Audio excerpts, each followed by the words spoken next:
Are the Kansas City Chiefs lucky or great? We all debate and discuss on today's AFC Squad Show. You are talking ball with the AFC Squad. From the Chiefs to the Bills, the Ravens to the Texans, and everyone else around the AFC, it's the local experts of the Locked On Podcast Network, bringing you scoops, breakdowns, and the most comprehensive preview of the upcoming weekend for hard-hitting AFC football with our harder-hitting takes. Buckle up, it's the AFC Squad, and we have a seat for you. No hurt feelings allowed. Squad up. You're part of the AFC Squad. What's happening, everyone? Welcome into another AFC Squad edition here on the Locked On Podcast Network, where you know it's your team every single day. Make sure you grab your favorite beverage, snack, sit down, relax as we break down the entire AFC conference and some of the biggest storylines with all the great hosts here on the Locked On Podcast Network. I'm Cody Rourke, host of Locked On Broncos. Unfortunately, that's a rough week here for Broncos country. Sarah Bettinger, another host of Locked On Broncos, joining us. Joe Marino of Locked On Bills joining us. Kevin Ostreicher of Locked On Ravens. Tyler Rowland of Locked On Titans, and also Locked On NFL. The Madman makes his first appearance. And Mike Debate, host of Locked On Patriots, and also on the benefactor of sending Chicago Bears fans into a frenzy this week. We don't have the Kansas City Chiefs here represented today, but they're going to be a big subject of the show. Today's show is brought to you by our friends over there at FanDuel. Get a big return this season on FanDuel, where new customers can place a $5 bet, and you'll get started with $150 in bonus bets if you win your first $5 bet. Check it out today, FanDuel.com. All right, folks, let's break it down. The AFC has kind of been a little chaotic this season. The NFC certainly has teams with better records. They're playing a lot better. It's a little bit of chaotic right now. But overall, the number one story seems to reign true, that the Kansas City Chiefs remain at the top of the conference, undefeated, surviving a nail-biter against the Denver Broncos this past weekend. Joe Marino had to bounce out for a quick second because of that, because he's going to make a special appearance here once again. Let's open it up, because the theme for this segment here is Kansas City lucky, or are they great? I think there's arguments for a little bit of both here. Let's throw it to Tyler Rowland to set things off here on today's show. Tyler, you kick us off, and then we'll go in order. Listen, I think their greatness allows them to be lucky. Like, they win a lot of situations, I guess. I want to say, like, in situational football, they are fantastic. You look at their third down performances in the game against the Tampa Bay Buccaneers that went to overtime. They weren't very good for a lot of that game, but in third down, they were money. Like, they've just done this so many times. I think there's a monotony of going through the regular season. So, yes, they've been a little bit lucky, but their greatness in situational football, which is what really matters. I know my guy Mike from Locked On Patriots, he's heard all about situational football for decades and decades over there with the Patriots. Like, the Chiefs have been a little bit lucky, but their greatness in situations allows them to take advantage of that luck. Because what's the old saying? Luck is where opportunity and hard work meets. And the Chiefs have put in the work. And when the opportunities are there, they take advantage. So, yes, they have been lucky, but I think the luck is a byproduct of the greatness. Kevin Ostreicher, Locked On Ravens, your thoughts here. Obviously, those two teams met week one. It was a thriller of a game, potentially something we could see down the road. Yeah, literally by a toe, the Ravens lost to the Chiefs after a comeback there. But is this just the Taylor Swift tax? Does Taylor Swift bring in the money for the NFL, and the tax is that the Chiefs get these wins? Now, look, I agree with Tyler. I think that great teams find ways to win, but in certain situations, we have seen the Chiefs, with maybe a call goes their way or maybe something happens. The Chiefs, they're so interesting, because all the years with Mahomes early, it was this offense is so high-powered and so great. Obviously, Tyreek was there, and they were just putting up 50s on teams like with ease. But the identity has shifted to almost defense with Kansas City, where you see guys like Chris Jones and Karlaftis and Trent McDuffie and everybody coming in. So, look, you have to give Kansas City credit for finding ways to win. But I think what's getting everybody a little riled up is that week after week, it's just like a different thing happens. And I think, obviously, with the Denver game, it seems like Denver has a chip in to win. And then, the Taylor Swift tax comes and takes away from Denver and gives to Kansas City there. Guys, isn't that the way the NFL is going, though? Like, yes, at first, the Chiefs were this high-powered 50 points, that Rams-Chiefs game, but the entire NFL has changed in a cyclical way, where defense and run game, especially this year, is like come back to the forefront. Defenses have caught up. So I kind of it doesn't look the same, but Kansas City is kind of just gone with where the NFL is going right now, and they're still at the top of the game. Which is good teams find ways to adapt. I hate to admit that here. Right. Joe Marino, Locked On Bills. His team is the only team right now that's standing in the way of an undefeated record on paper for Kansas City. Your thoughts here? Chiefs lucky or great? Obviously, Mahomes, Allen, they've had some great duels over the last couple of years. We're going to see it again here on Sunday. Yeah, the Chiefs are great. There's no question about it. They're the best team in football, and they're 9-0 for a reason. It's because they're awesome, and their defense has been better than their offense the last couple of years. And to the point of that was made already, they have been ahead of league trends with even the evolution of Patrick Mahomes from a big play machine searching for those big throws down the field to no, we're just going to get yards after the catch, get the ball out of his hands, and when he's got to put the cape on a couple times a game, he puts the cape on a couple times a game, and they keep winning. Here's the thing that you're forgetting about the Kansas City Chiefs, and maybe you're really not forgetting it, but you're not applying it to what's actually happening. They've won the last 2 Super Bowls. They've won 3 of the last 5. They've been to 1 million AFC championship games in a row. This is the measuring stick for the NFL. Every team shows up to play Kansas City and gives them their very best shot. They empty the tank. It's what they want. They want to beat the Chiefs. And guess what? 9 times in a row this year was not good enough. And so, yeah, they're winning tight margin games. Everything's tight. Everything's close. They're maybe not playing their best football. Well, they get everyone's best shot every single game, and it's not good enough. The Chiefs are awesome. They're 9-0. And don't do it to yourself. Don't sit there and convince yourself that they're not that good. I've fallen into this. Last year, I'm like, oh, they're the 15th ranked scoring offense. They lost to like the Colts down the stretch and the Raiders. You're like, oh, yeah, you can beat this team. No, they know how to win because they're a great football team. Man, I did that too. I did that too with the Ravens. And, we saw the Bills, Joe, be able to run all over Kansas City in that divisional game. And then Baltimore, Baltimore goes and falls flat on their face. I mean, they're a team that's incredible. And, man, it's been crazy to watch this. But the Patriots, Mike, I know, as you know, they know a thing or two about it.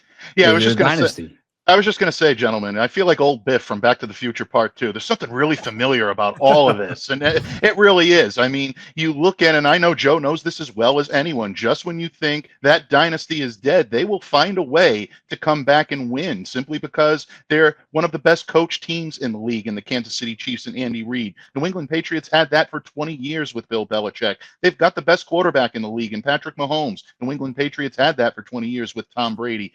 Those guys found a way to win. They adapted the game. They adapted to the game when the game changed a little bit, and the New England Patriots could no longer be a game management team on offense and win with dominant defense. You needed a dominant offense to be able to win in the NFL. What did they do? They went out and started dominating the offense on the field. That's what the Kansas City Chiefs are doing right now. I think Joe put that perfectly. Kevin, Tyler, you guys also put that perfectly. This is a team right now that is finding ways to win. And look, I'll throw it back to a Bronx tale where, it's better to be loved than feared. Which one do you want?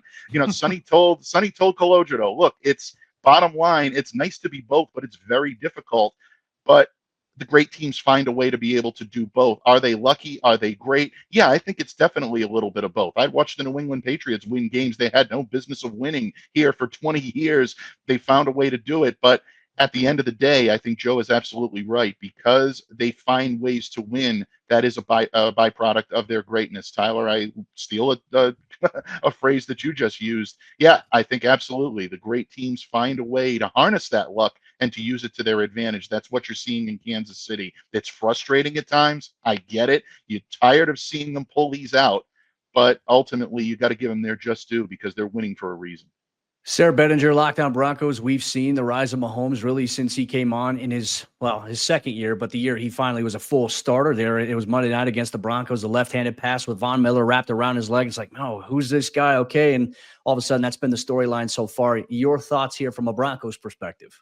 Oh, thanks for that reminder, Cody. Didn't need any more nightmare fuel, but now we've got it. So, yeah, I think the Kansas City Chiefs, they're historically great, obviously. I also think they are lucky, but, fortune favors the bold or whatever you want to say. Everybody said all the right things here. The question is how does this Chiefs team respond when that luck runs out, right? When they finally do lose a regular season game, because they probably aren't going 17-0, right? And when that happens, when they do lose a game, when this team gets refocused, when they get all their guys back healthy, what's that going to look like? Because that's probably the scarier thing, is this team like having an actual chip on its shoulder, right? And instead of having to make up stuff and reasons why oh, we're being overlooked because we had 6 losses this year. It's like last year ain't nobody overlooking the Chiefs. Like Joe said, everybody's giving them their best. Nobody's overlooking them. What happens when they actually have a reason to be ticked off? That's what's going to be interesting to see, because right now it's like, yeah, it's us against the world type of thing.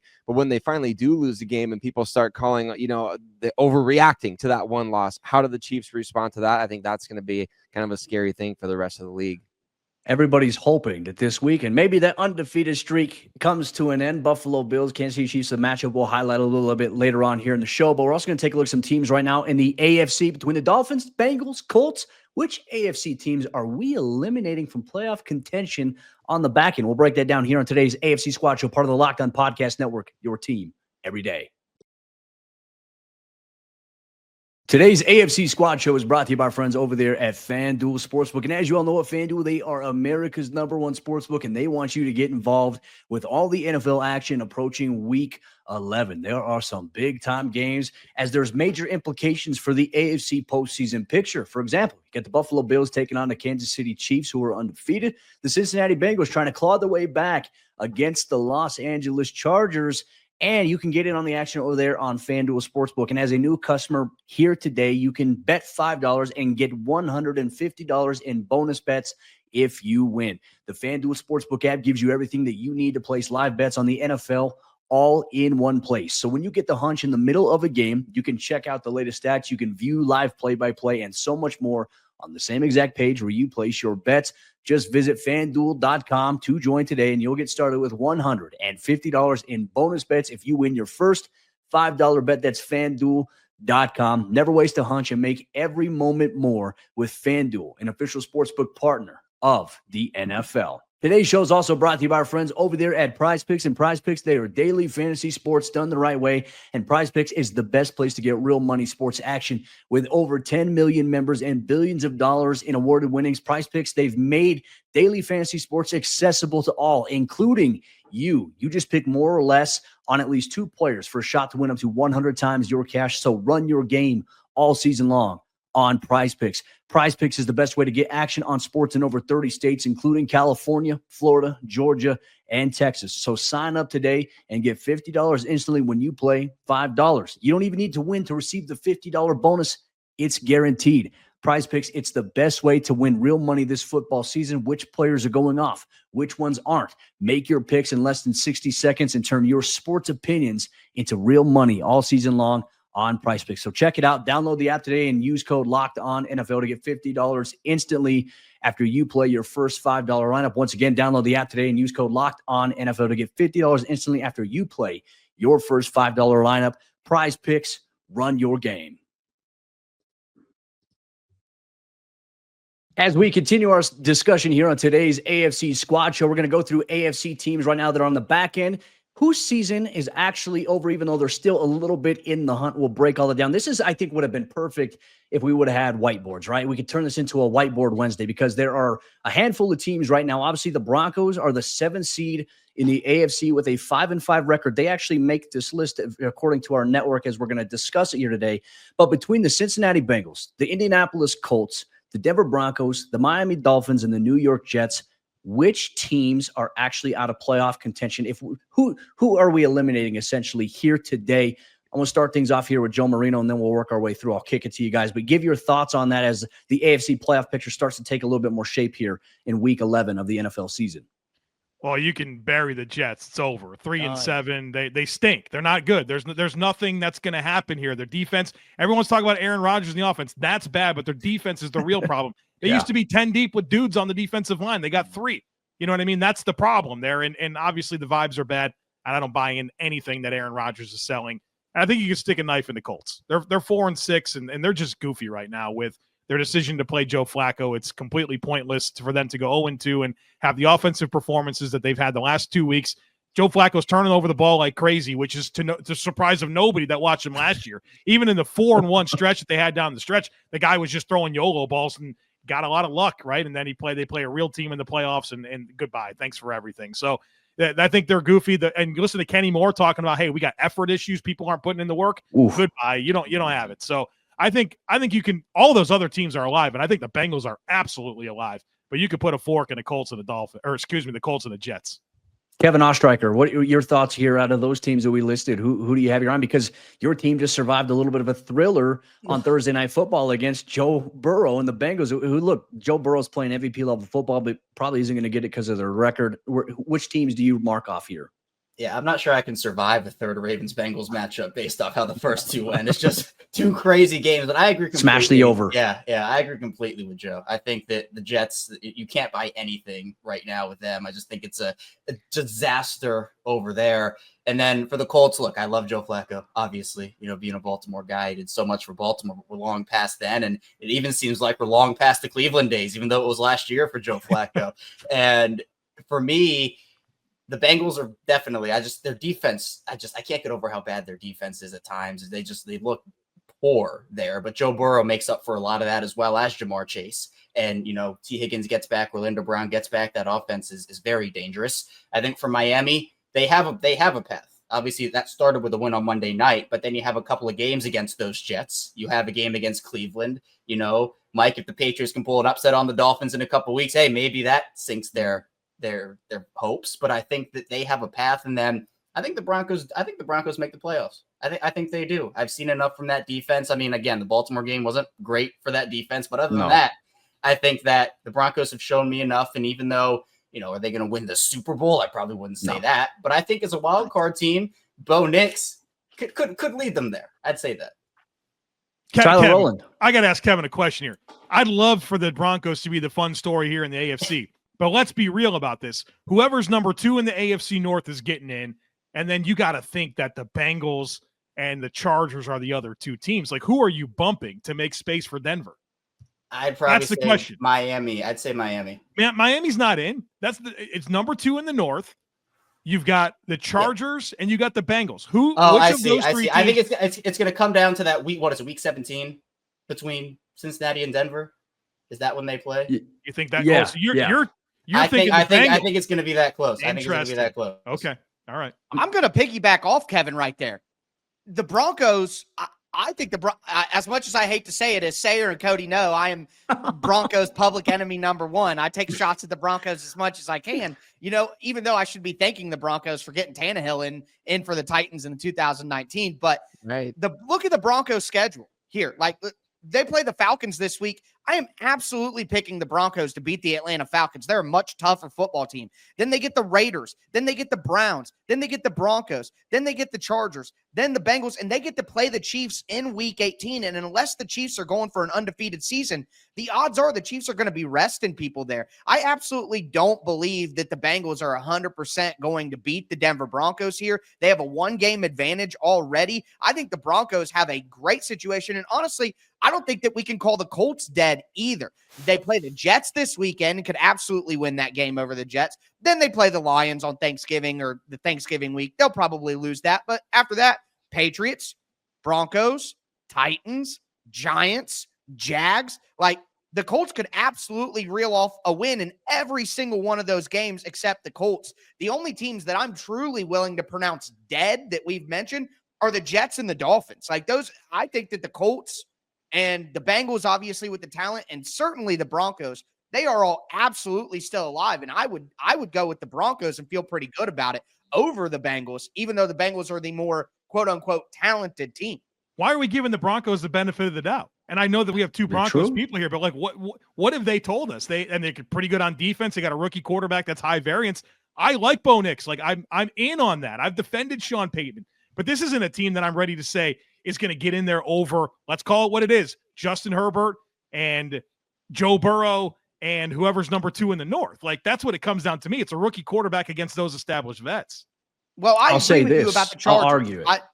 I agree about the Chargers, but like, they're in. And we're talking about one spot in the AFC, and I think the Broncos have a much better defense and a much better special teams unit than the Bengals. They are a better coached football team than any of the other teams. Yeah, what I would say is if the Bengals defense was even a little better than they are, I'd feel much more confident picking. And Evan McPherson fell off the face of the planet. The Bengals passed up on a 50-yard field goal with Evan McPherson in that game against the Ravens that Twice. a year ago, 2 years ago, no question they're sending McPherson out there and he's draining it. Something has happened with McPherson. He's not the player that he was a couple of years ago. So I give a massive advantage on defense and special teams to Denver. And with Sean Payton, I just think they're a much better coached football team and have an easier schedule than Cincinnati. I'm going to throw it to Sarah here, and then we'll kick it to Mike Debate to wrap us up here, and obviously our second portion of today's show. Sarah, your thoughts here, because Denver right now they've kind of held on to that 7th spot right now. Clearly, Colts behind them, Bengals on the rise a little bit. Those are the two teams we've been talking about on our show. Hey, you need to hope that those teams lose going forward. Cincinnati obviously playing the Chargers this week. This is a situation where you have to root for the Chargers, who are already ahead right now in the standings. You can still catch them theoretically. It's only a 2-game difference. But your thoughts here? Yeah, I think as far as the teams that are still alive, I think Joe nailed it. I would definitely be burying the Colts and the Jets at this point. But for the reason that he's burying the Jets, or one of the reasons in terms of the defensive front being only 3 guys deep, where they used to be maybe 10 guys deep, that's where I would put the Broncos above most of these other teams, is their defensive front. Best pass rush in the NFL right now. And I think it's just going to continue to get better as long as those guys stay healthy. I mean, we've seen Zach Allen have the best year of his career. John Franklin Myers playing, speaking of the Jets, John Franklin Myers having a career year. Nick Bonito playing as well as any edge rusher in the league almost. I mean, at least in terms of, second year guys, or, guys in their first 2 or 3 years. So that Broncos pass rush and the defensive front is going to be one of the biggest difference makers over the course of the year. It gives you a bit of a margin for error later in the season, even when you have a rookie quarterback. But Bo Nix, he's not making a ton of mistakes with the ball. I know he took a couple of sacks people didn't like against Kansas City, but look, you could throw the ball up into harm's way and people would be criticizing him for doing that. So I think he's taking care of the ball exceptionally well since week 2, and that defense and the pass rush is the reason why this team could back into the play. And maybe not even, we'll see what happens with the Chargers. I don't think the Chargers, we've seen them lose some rough games this year as well. So I don't think the Chargers are a Sharpie in there at this point either. We'll see. There's a little bit of a trap game situation with Tennessee this past week, but Herbert, they're doing some things there despite not having a lot of weapons for him, or star power weapons for him to throw to. Mike Debate, are you going to be the Jamie Lannister here and dig the dagger a little bit deeper into obviously the Jets and the Dolphins? I definitely are digging the dagger into the Jets. There's no question about it, for all the reasons why Joe, talked about, and I think Tyler, Kevin, Sayre, all of us have really kind of agreed. That's an implosion right now. There is no cohesion. There is no camaraderie in that locker room. The Jets defense has definitely trailed off, and that offense is just the poster child for dysfunction right now. So they are definitely down. But I'm not ready to dig the dagger deeply into the Miami Dolphins just yet. I've seen too much out of the talent on that team to lead them to believe that they're in games that they're going to be playing. Now, are they a playoff team? I think the jury's still out on that, but they are competitive and they can make things happen in the games that they play. So I'm not ready to write them off yet. I agree with Joe. I'm writing off right now the Indianapolis Colts, and it's frustrating because you look at the last part of that schedule, and those are all winnable games with the exception of the Detroit Lions on Thanksgiving Day, which I think probably will go to Detroit. But it is very frustrating right now for Colts fans looking at the way they're playing. And again, I go back to what Joe said and Kenny Moore and saying guys aren't giving the top effort. Those types of things can derail teams that should be winning games that aren't. That's a difficulty right now. But Bengals, the Broncos, I think there are absolutely good arguments that are made all around this table right now. Yeah, I'm not ready to kind of boot any of these teams out the door, with the exception of the Jets for sure. And it hurts me to say, but I think the Colts are done based on the way that they're playing. Can I just say, I think it's crazy that we're willing to keep the Dolphins alive and not the Colts. Think about the Dolphins. The Dolphins right now would literally have to run the table the rest of the way, or maybe just lose one. They have the Packers in Green Bay. They have the Texans in Houston. What's hard about that? What's hard about the Texans? The Dolphins are not beating the Texans in Look Houston. At their next. Start with their next 2. What's their next 2 at home? Give it to us. Well, Raiders and Patriots. They're going to be of course, but they got to win. They got to win every single game except one the rest of the way, and that means that they have to beat 2 of these 3 games and get some help at Green Bay, at Houston, against the 49ers. There is no way the Miami Dolphins are winning 2 of those 3 games. I refuse to believe it. So I will push back and say the Dolphins are dead.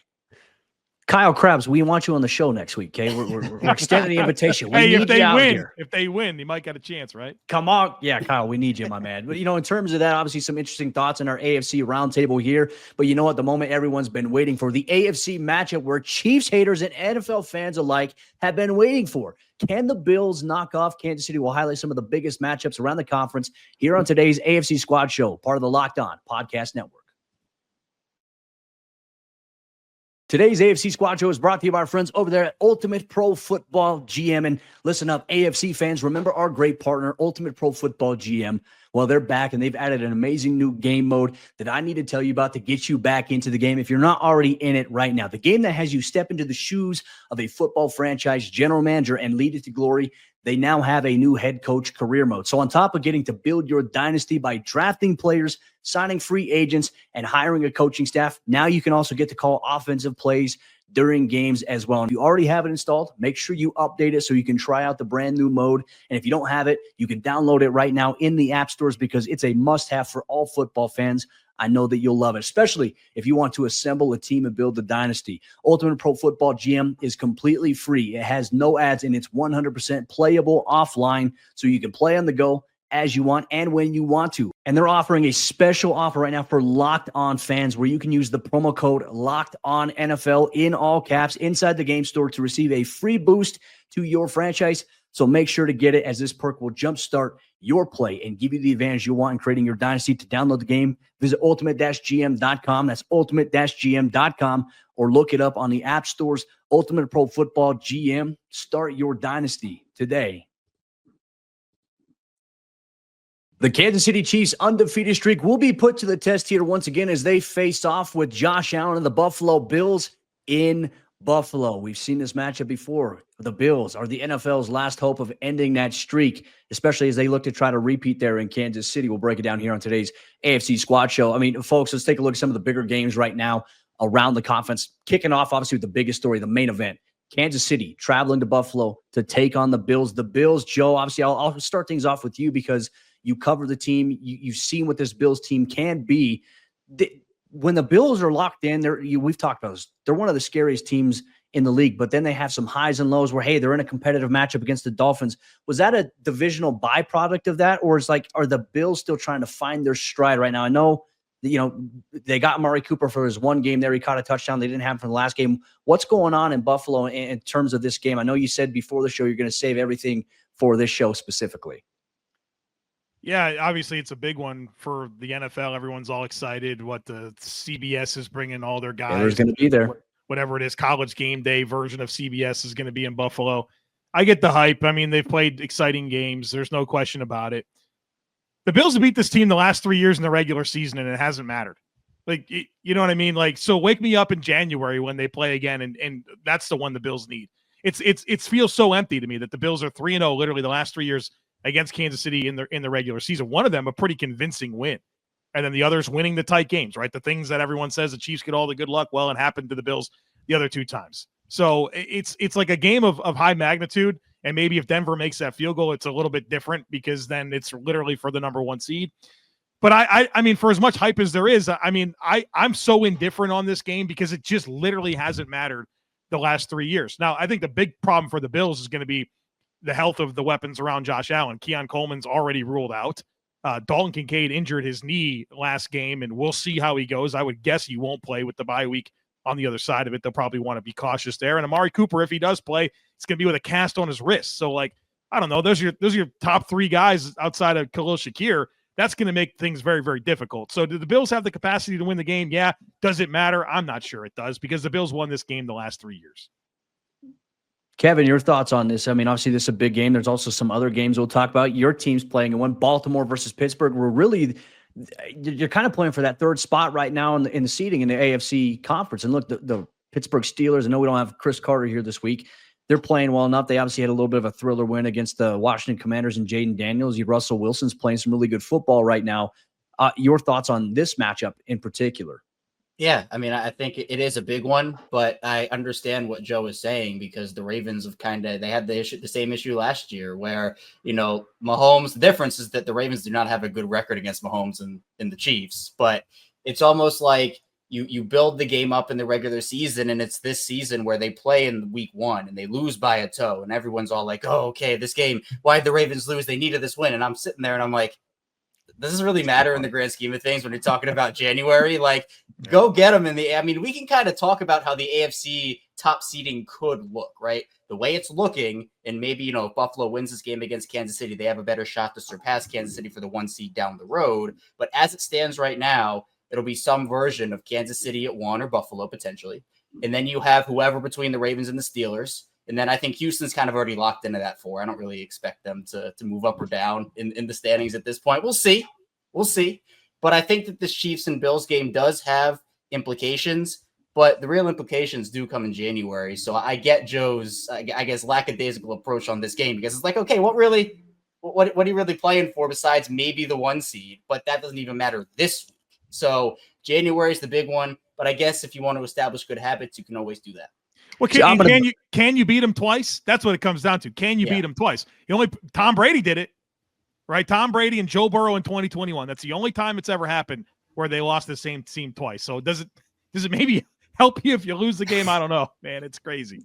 It's tough. I mean, the margin for error for Kansas City is we've kind of built, even on the show, we even said it in our crossover leading up, is that they have a built-in margin for error that even if they make mistakes, they're not going to be as impactful as the mistakes other teams make against them. And that's, obviously a mark of a good team there. Kind of a little bit of a sidebar here, turning it. Obviously, we know seeds 1 through 4 is based on division. Should the NFL change that at some point there? Because I'm even looking at like the AFC South, and Tyler, I want your thoughts on this. Like Houston, they've kind of fallen a little bit. They obviously competed with Detroit, almost had the upset victory against them on Sunday Night Football. But should it just be based on your record in terms of seedings 1 through 7 versus it just being, by default one division? No, absolutely not. Win your division, get a home playoff game. Look, winning the division has to matter. You're in your group. You should matter. I don't care if someone behind. For a team like Baltimore and Pittsburgh, who's got really good records, like will end up having better records probably than, a team like Houston. Shouldn't they have a better credence in terms of seeding? No, they shouldn't. Win your division. That's what you get. Play your competition, play your schedule. And I just want to say, to hell with Joe and to hell with Kevin worrying about what goes on in January. This is going to be an awesome football game. It must be nice to have a team where you're so worried about what happens in the playoffs. Maybe it's because my team is trash. I don't care about any of that. I'm so hyped for this football game. This is like 2 of the top 5 teams in the entire NFL. They always have good games against each other. Yes, it may not matter for your teams in the playoffs, and that's what your mindset is. But for me, I'm just so excited to watch a great football game between 2 excellent teams. And my final point on this is a Josh Allen MVP showcase. Like Joe said, no Keon Coleman, Dalton Kincaid banged up, Amari Cooper, who knows? If Josh Allen can go out and win this, and it doesn't matter in January, but Josh Allen, the type of player he is, deserves one MVP on his ledger. He deserves one to showcase how great of a player he is. And if he can go out there and end the Kansas City Chiefs undefeated season and do it without a lot of his weapons at full strength, that is where Josh Allen becomes the favorite for MVP in my mind. And I'm so hyped to watch this football game. To heck with you guys and your playoff aspirations. Kevin, would you give up both of those Lamar MVPs for a playoff win over Kansas City? You'd give them up in a heartbeat. You wouldn't think twice about it. For a win, but not Super Bowl? You're just whatever it results in, a playoff win over Kansas City. Would you give away both of the MVPs? Yes. Yeah. Ooh, okay. Yeah. I'm curious how and you know what? I know Lamar would too. Of course he would.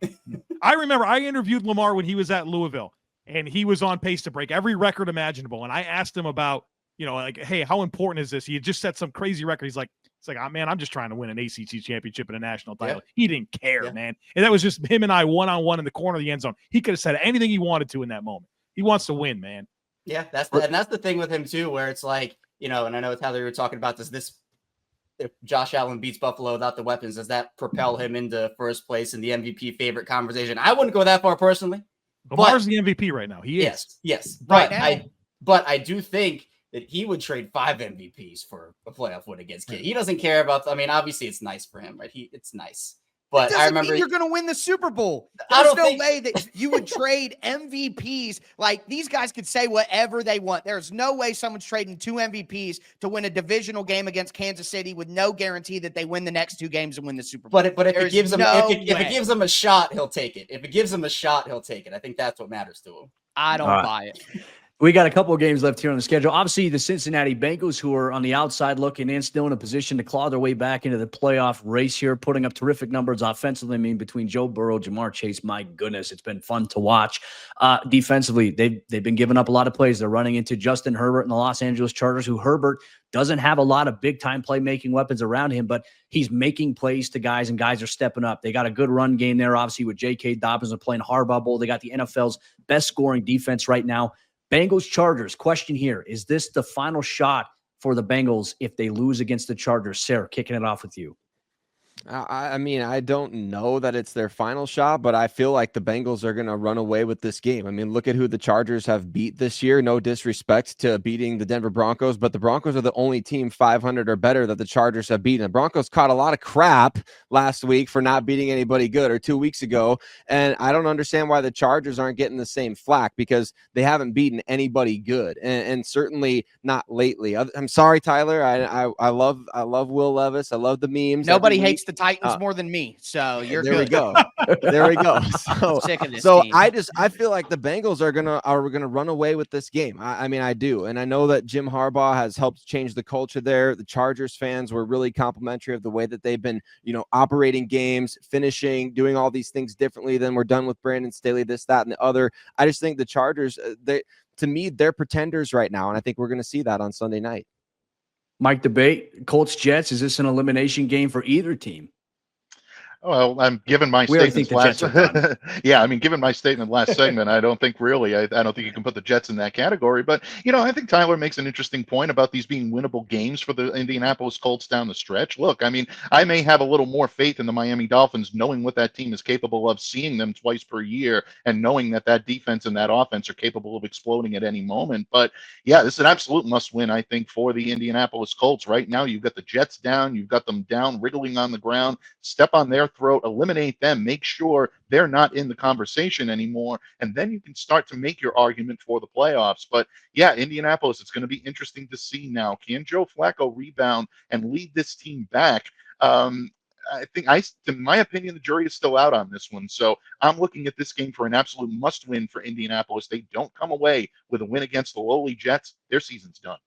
It's going to set things up very interesting for Week 12. And obviously, we hope you all join us here for Week 12 around the AFC for next week's AFC Squad Show. That'll do it here for this week. But make sure you check out all of these respective shows: Locked On Broncos, Locked On Patriots, Locked On Bills, Locked On Ravens, and Locked On Titans. And as always, we encourage you, if you want your team talked about a little bit more in depth, you want representation from your team, we encourage you, hound your host a little bit, have them get on here. Kyle Krabs, we want to see you next week, my friend, if the Miami Dolphins win. We missed you here. And obviously getting you and Joe Marino on the same show again is always appointment viewing. I want to thank Tyler, Kevin, Joe, Mike, and Sarah for joining us here on today's AFC Squad Show. Make sure you subscribe or follow wherever you get your podcast so you don't miss a moment of coverage here on the Locked On Podcast Network, your team every day.